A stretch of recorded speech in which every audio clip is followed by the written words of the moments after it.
Many of you probably know that Moses wrote the book of Genesis, which in chapter 6 includes the worldwide flood.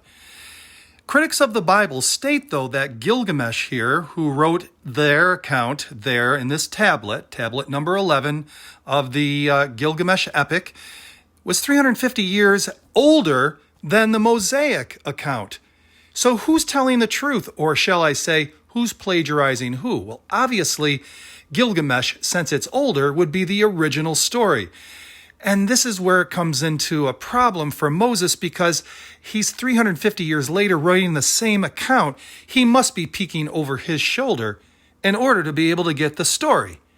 Well, maybe that's not the case, and let's use a little bit of deductive reasoning and science as we examine just exactly the difference between these two arcs. This right here is Gilgamesh's arc.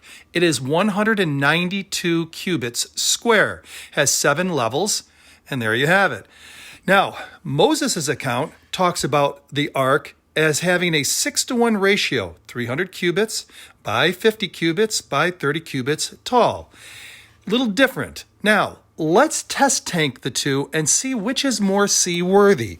Let's take Noah's Ark first and stick it in the test tank and see how we fare. Now, understand, in the 1970s, they built a better model than even this one and tested it in San Diego at the U.S. Navy's testing facility. And when they found out that it could pitch and yaw 90 degrees without tipping over and could sustain waves of up to 200 feet. All right. Gilgamesh's Ark.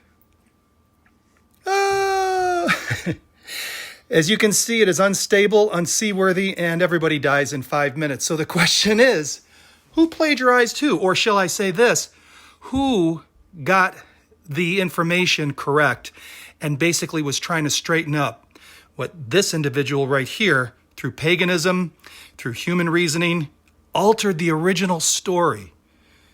We should be grateful to Moses and not critical.